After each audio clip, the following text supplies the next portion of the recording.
Bonjour. Alors, aujourd'hui, nous allons voir comment travailler avec la relation d'alignement de 3 points dans l'espace et aussi nous allons voir comment construire un point à partir de la définition d'un vecteur connaissant la position d'un troisième point.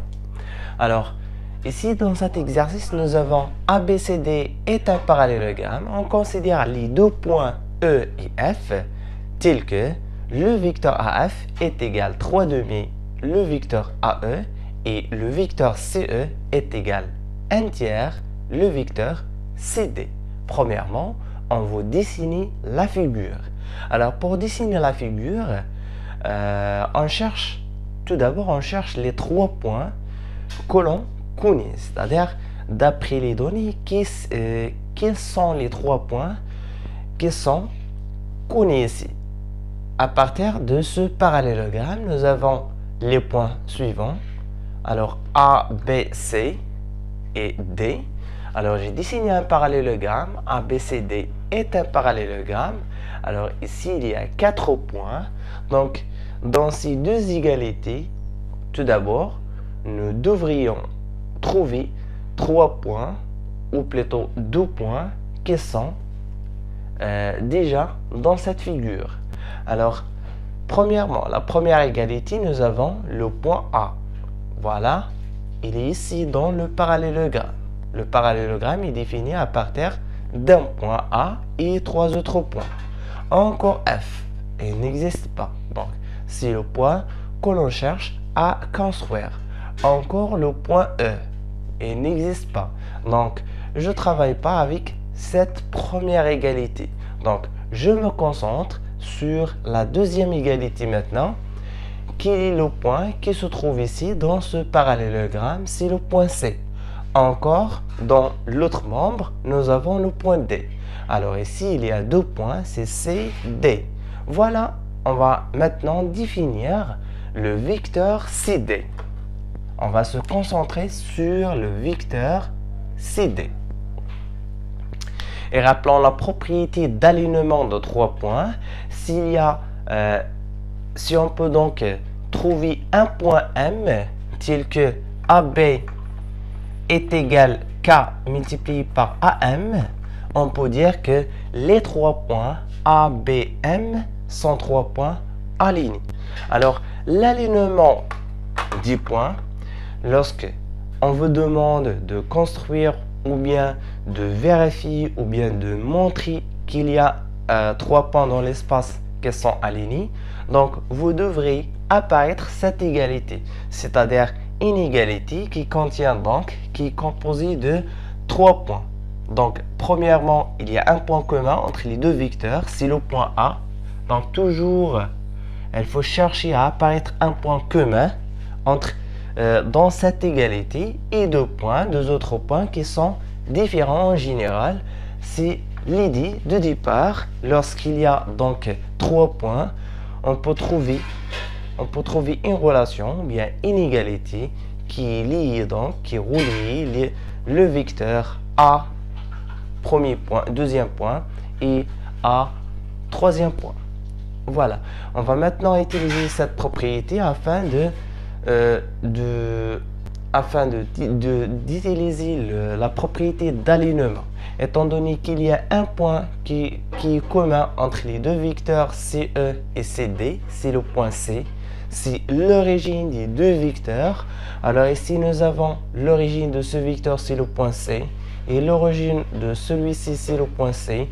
Et comme un tiers est un nombre positif, donc on conclut que les deux vecteurs CE et CD ont le même sens. Donc, même sens, même direction, mais deux modules différents, c'est-à-dire CE, la distance CE. Premièrement, nous avons CE et confondé avec CD, confondé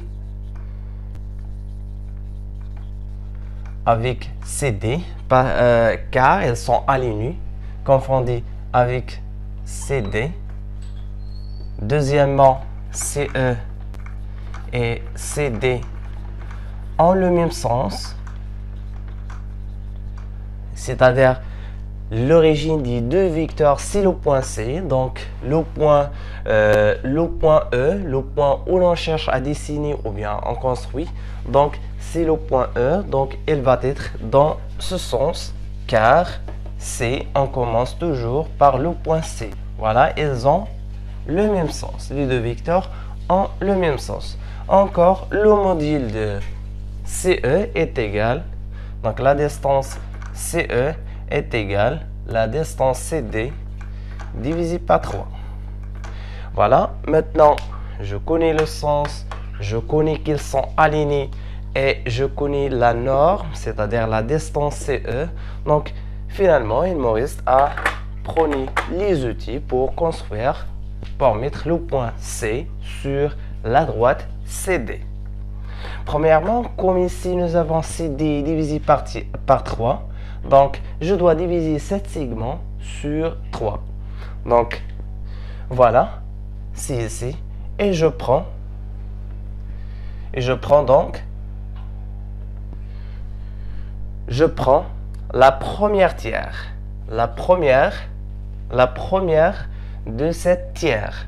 Donc ici nous avons divisé CD en 3 segments de même longueur. Je prends donc la première partie, donc si c'est celui-ci, donc je dois mettre le point E ici,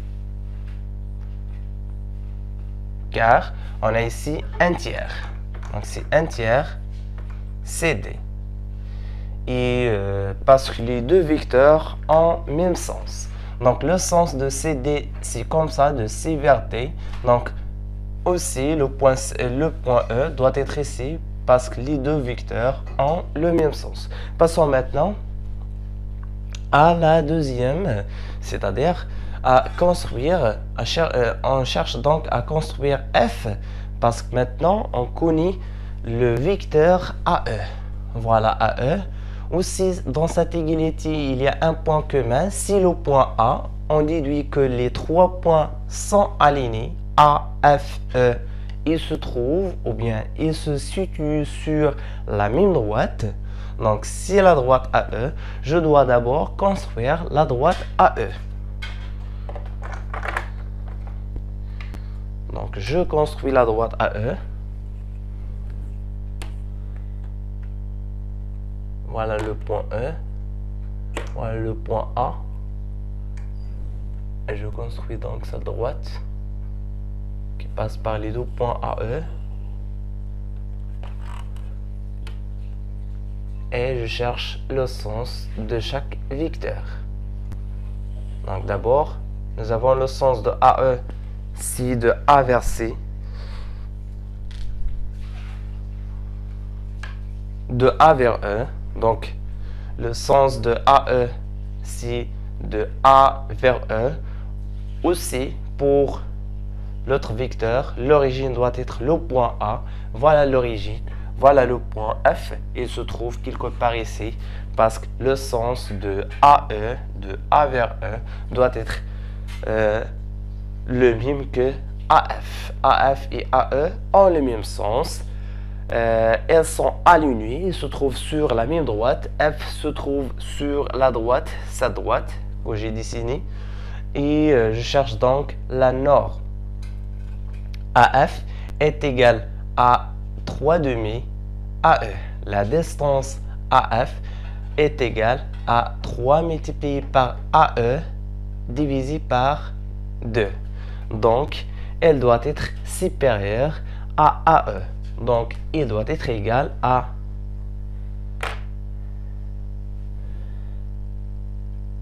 1,5. Donc, 3 demi est égal à 1,5, c'est-à-dire est égal à 1 plus 0,5. C'est-à-dire que AE, donc AF, la norme AF, la distance AF, donc son vecteur, la norme, c'est la distance AF est égale à AE plus AE divisé par 2, c'est-à-dire la moitié de AE. Donc je cherche maintenant, voilà AE, je cherche maintenant la moitié de AE.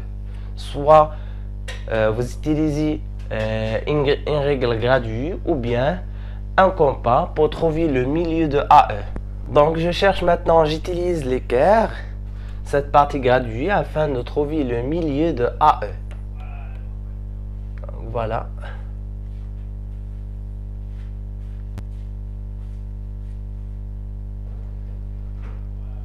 C'est à peu près 1,5 ici, encore, j'ajoute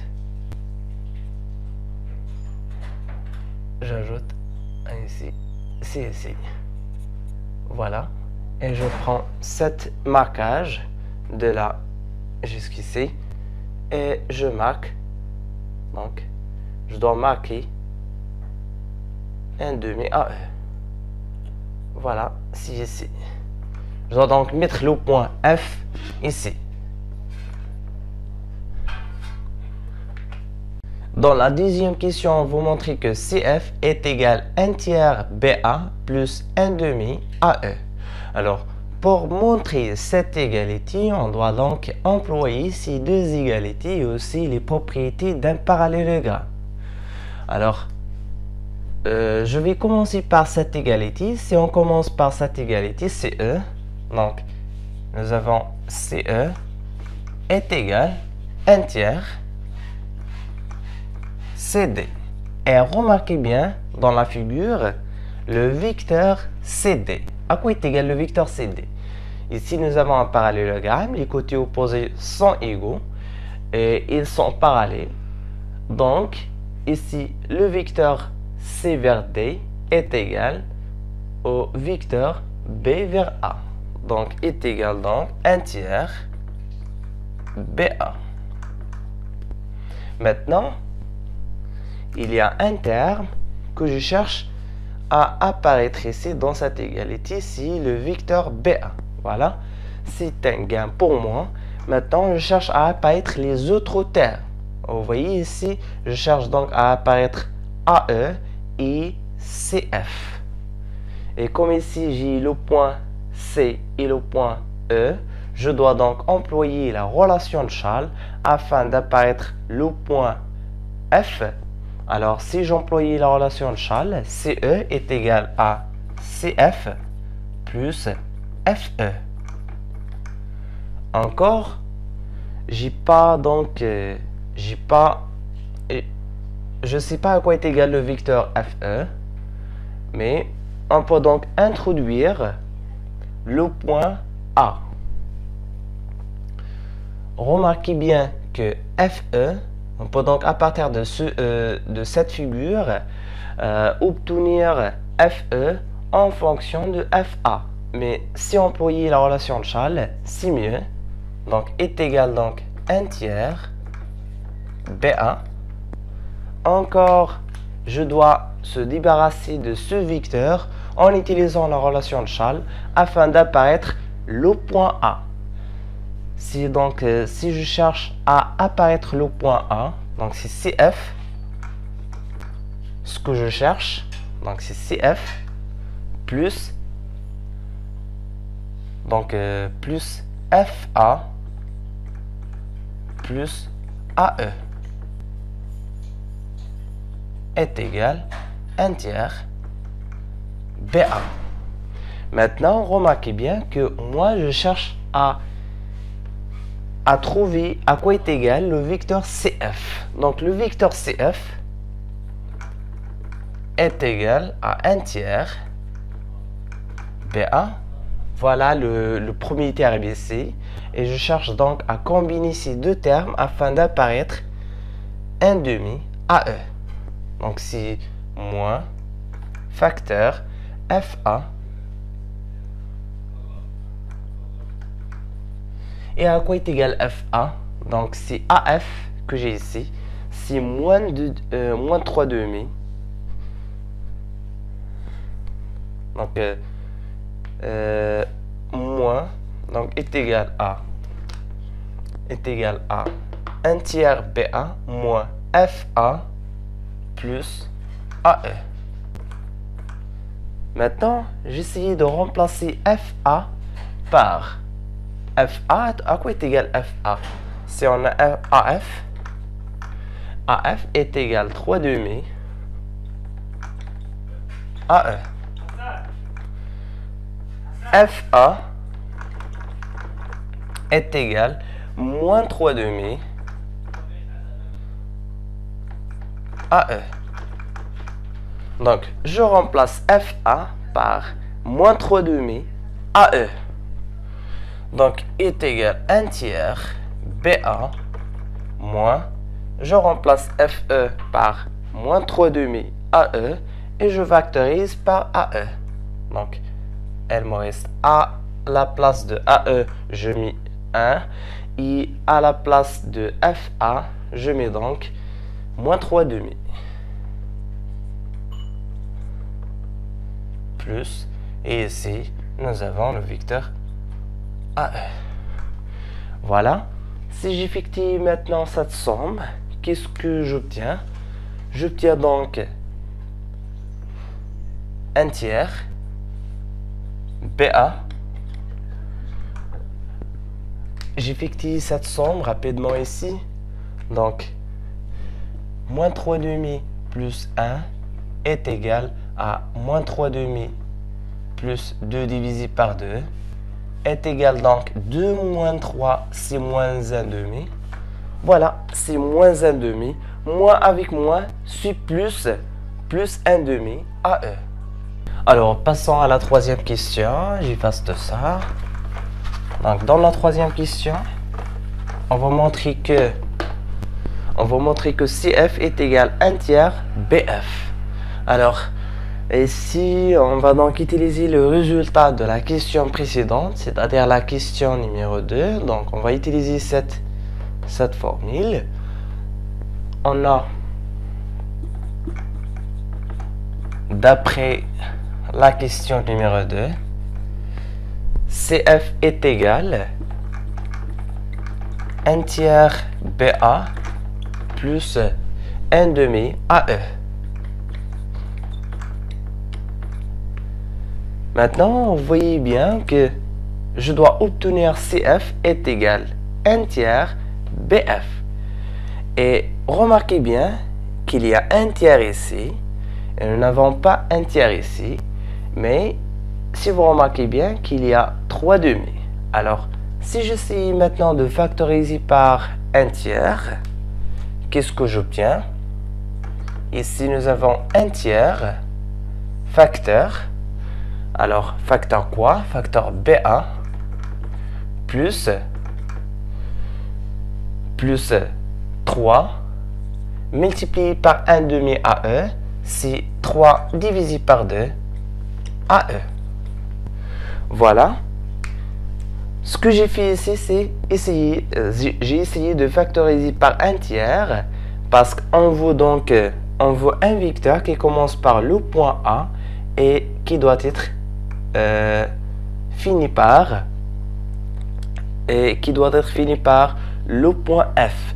Remarquez bien que ici nous avons le point B, nous avons le point A et encore nous avons le point A, mais si on essayait d'utiliser cette formule, cette égalité, on aura donc 3 demi AE est égal à F. Si je remplace ici 3 demi AE par AF, j'obtiens 1 tiers BA plus, je remplace 3 demi AE par AF. AF est égal finalement, si j'applique la relation de Charles, on obtient finalement 1 tiers BF. Voilà, c'est le résultat demandé. Maintenant, on va déduire que les points sont alignés. FCB sont alignés. Remarquez bien que FCB sont alignés si je dessine la droite BC. Donc voilà, mais il faut utiliser la formule que vous avez étudiée dans la leçon. Donc si vous voulez démontrer que 3 points sont alignés, il faut chercher une égalité dans laquelle les deux vecteurs à droite, vecteur à gauche, contient un point qui est commun entre les deux vecteurs. Remarquez bien que ici nous avons CF, BF, il y a un point commun. Donc si le point F, s'il y a un point F qui est commun entre les deux vecteurs, on peut déduire que les 3 points sont alignés. Donc on va utiliser tout simplement cette relation. On va effacer tout ça. Donc montrant que FCB sont alignés. Quatrièmement, montrant que F, C et B sont alignés. Alors d'après la question numéro 3, ici on va déduisons que, on va tout simplement déduisons que FCB sont alignés. Alors d'après la question numéro 3, on a CF est égal 1 tiers BF. Alors si FC est équivalent à FC est égal 1 tiers FB. Voilà, j'ai utilisé l'opposé d'un vecteur, étant donné que AB, si nous avons un vecteur AB, est équivalent à moins B1. Si j'inverse l'origine avec la fin d'un vecteur. J'ai inversé les deux vecteurs. Ce vecteur et ce vecteur, j'ai obtenu finalement l'égalité suivante. À partir de cette égalité, vous voyez qu'il y a un point commun entre les deux vecteurs, c'est l'origine des deux vecteurs. Donc, ce sont 3 points qui sont alignés. On peut déduire donc F, C et B sont alignés. Voilà pour cet exercice. À la prochaine.